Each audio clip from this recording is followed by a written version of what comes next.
या मिस्टर अकरम, मेरी बात ध्यान से सुनिएगा। एके प्राइवेट लिमिटेड के अकाउंट से सिंह इंडस्ट्रीज के अकाउंट में अभी के अभी 500 करोड़ रुपए ट्रांसफ़र कीजिए।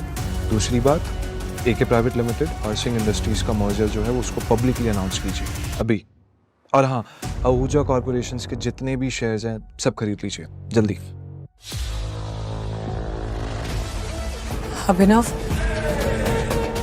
कौन हो तुम? अनन्या द्वारा किए गए सवाल का जवाब अभिनव देता।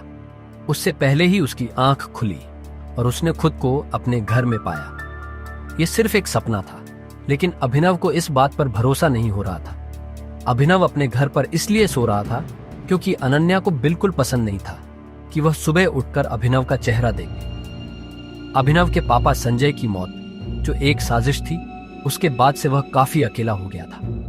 अपने पापा की मौत के पीछे जो आदमी था, उसका चेहरा उसे अच्छी तरह याद था। आज उठकर अभिनव को अकरम से मिलने जाना था।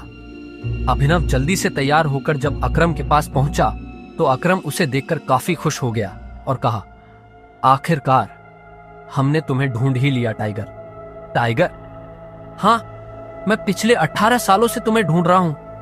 तुम हमारे टाइगर हो, हमारे इस हजारों करोड़ के बिजनेस एम्पायर के वारिस, जिसे हम तीनों दोस्तों ने मिलकर शुरू किया था। मैं, तुम्हारे पापा संजय और राणा अग्निहोत्री। इतना कहते ही अकरम ने दीवार पर टंगी एक तस्वीर की तरफ इशारा कर दिया, जिसमें संजय, अकरम और राणा तीनों मौजूद। राणा को देख अभिनव को झटका लगा। उसकी आंखों के सामने वो दिन फिर से हरा हो गया जो वो हर सुबह देखकर उठता था। उस रात अभिनव के पिता को जिस आदमी ने गोली चलाई थी वो राणा था। दोस्त होने के बावजूद राणा ने अभिनव के पिता के साथ गद्दारी की थी।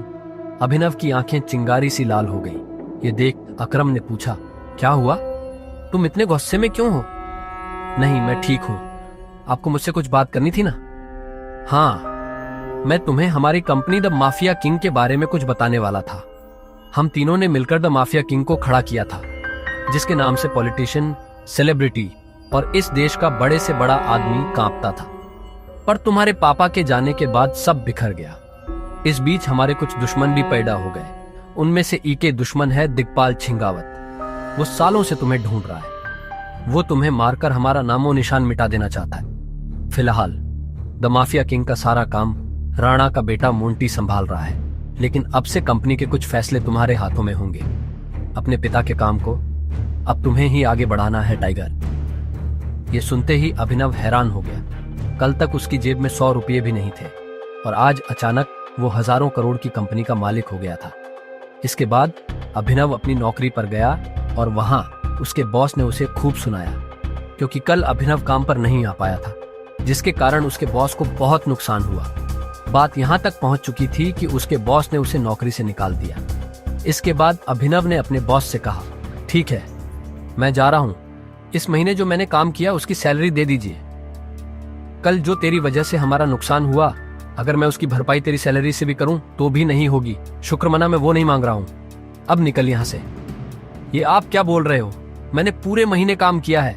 एक दिन नहीं आया तो आपका 25,000 का नुकसान हो गया। मैं तब तक यहां से नहीं जाऊंगा जब तक मुझे मेरी सैलरी नहीं मिल जाती।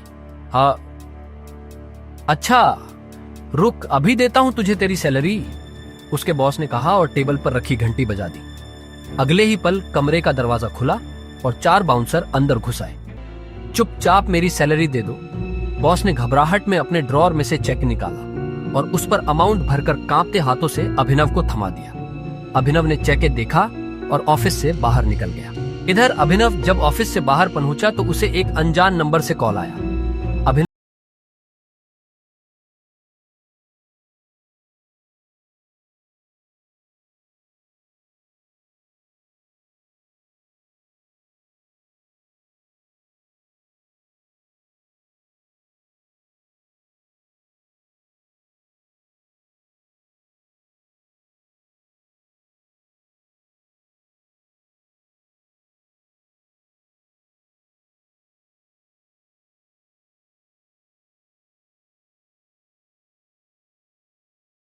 हर आदमी उसके नाम से कांपता था। ऐसे में अभिनव को भी उससे मिलने में घबराहट हो रही थी। जिस बलराज से वो घबरा रहा था, असल में वो उसी का बॉस होने वाला था।